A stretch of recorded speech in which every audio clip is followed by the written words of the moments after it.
The Unkindest Blow, by H. Munro, SAKI. The season of strikes seemed to have run itself to a standstill. Almost every trade and industry and calling in which a dislocation could possibly be engineered had indulged in that luxury. The last and least successful convulsion had been the strike of the World's Union of Zoological Garden attendants, who, pending the settlement of certain demands, refused to minister further to the wants of the animals committed to their charge or to allow any other keepers to take their place. In this case the threat of the Zoological Gardens authorities that if the men came out the animals should come out also had intensified and precipitated the crisis. The imminent prospect of the larger carnivores, to say nothing of rhinoceroses and bull bison, roaming at large and unfed in the heart of London, was not one which permitted of prolonged conferences. The government of the day, which from its tendency to be a few hours behind the course of events had been nicknamed the government of the afternoon, was obliged to intervene with promptitude and decision. A strong force of bluejackets was dispatched to Regent's Park to take over the temporarily abandoned duties of the strikers.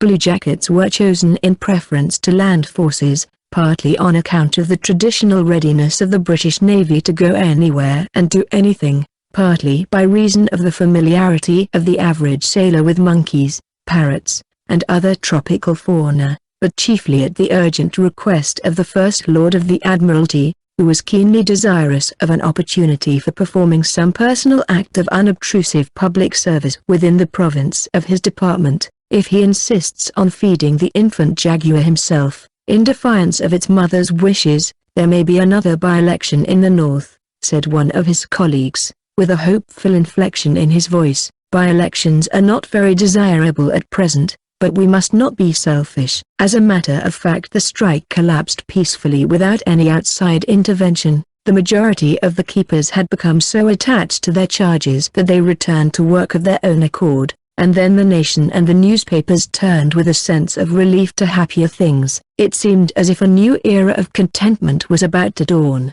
Everybody had struck who could possibly want to strike or who could possibly be cajoled or bullied into striking, whether they wanted to or not. The lighter and brighter side of life might now claim some attention, and conspicuous among the other topics that sprang into sudden prominence was the pending Falvatoon divorce suit.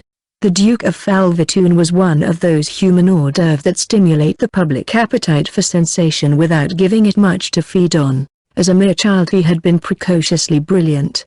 He had declined the editorship of the Anglian Review at an age when most boys are content to have declined mensa, a table, and though he could not claim to have originated the futurist movement in literature, his letters to a possible grandson, written at the age of 14, had attracted considerable notice. In later days his brilliancy had been less conspicuously displayed. During a debate in the House of Lords on affairs in Morocco, at a moment when that country, for the 5th time in 7 years, had brought half Europe to the verge of war, he had interpolated the remark a little more and how much it is, but in spite of the encouraging reception accorded to this one political utterance he was never tempted to a further display in that direction. It began to be generally understood that he did not intend to supplement his numerous town and country residences by living overmuch in the public eye. And then had come the unlooked-for tidings of the imminent proceedings for divorce, and such a divorce.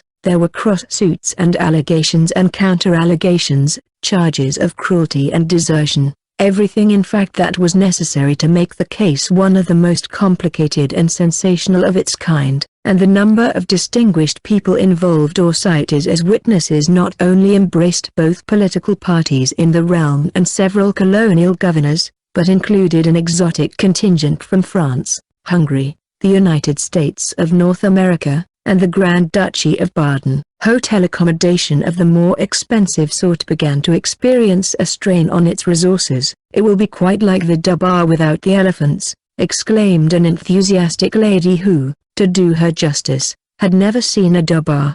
The general feeling was one of thankfulness that the last of the strikes had been got over before the date fixed for the hearing of the great suit. As a reaction from the season of gloom and industrial strife that had just passed away, the agencies that purvey and stage-manage sensations laid themselves out to do their level best on this momentous occasion. Men who had made their reputations as special descriptive writers were mobilized from distant corners of Europe and the further side of the Atlantic in order to enrich with their pens the daily printed records of the case. One word painter, who specialized in descriptions of how witnesses turn pale under cross-examination, was summoned hurriedly back from a famous and prolonged murder trial in Sicily, where indeed his talents were being decidedly wasted. Thumbnail artists and expert Kodak manipulators were retained at extravagant salaries, and special dress reporters were in high demand. An enterprising Paris firm of costume builders presented the defendant Duchess with 3 special creations, to be worn, marked, learned, and extensively reported at the various critical stages of the trial. And as for the cinematograph agents, their industry and persistence was untiring. Films representing the Duke saying goodbye to his favorite canary on the eve of the trial were in readiness weeks before the event was due to take place. Other films depicted the Duchess holding imaginary consultations with fictitious lawyers or making a light repast off specially advertised vegetarian sandwiches during a supposed luncheon interval. As far as human foresight and human enterprise could go, nothing was lacking to make the trial a success. 2 days before the case was down for hearing, the advance reporter of an important syndicate obtained an interview with the Duke for the purpose of gleaning some final grains of information concerning His Grace's personal arrangements during the trial. "I suppose I may say this will be one of the biggest affairs of its kind during the lifetime of a generation," began the reporter as an excuse for the unsparing minuteness of detail that he was about to make quest for. "I suppose so if it comes off," said the Duke lazily. "If?" queried the reporter, in a voice that was something between a gasp and a scream. "The Duchess and I are both thinking of going on strike," said the Duke. "Strike?" The baleful word flashed out in all its old hideous familiarity. Was there to be no end to its recurrence? "Do you mean," faltered the reporter, "that you are contemplating a mutual withdrawal of the charges?" "Precisely," said the Duke. "But think of the arrangements that have been made, the special reporting, the cinematographs, the catering for the distinguished foreign witnesses, the prepared music hall illusions. Think of all the money that has been sunk." "Exactly," said the Duke coldly. "The Duchess and I have realized that it is we who provide the material out of which this great far-reaching industry has been built up. Widespread employment will be given and enormous profits made during the duration of the case, and we, on whom all the stress and racket falls, will get what? An unenviable notoriety and the privilege of paying heavy legal expenses whichever way the verdict goes. Hence our decision to strike. We don't wish to be reconciled.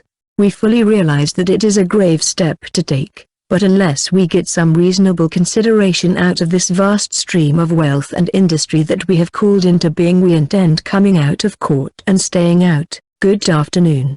The news of this latest strike spread universal dismay. Its inaccessibility to the ordinary methods of persuasion made it peculiarly formidable. If the Duke and Duchess persisted in being reconciled, the government could hardly be called on to interfere. Public opinion in the shape of social ostracism might be brought to bear on them, but that was as far as coercive measures could go. There was nothing for it but a conference, with powers to propose liberal terms. As it was, several of the foreign witnesses had already departed and others had telegraphed cancelling their hotel arrangements.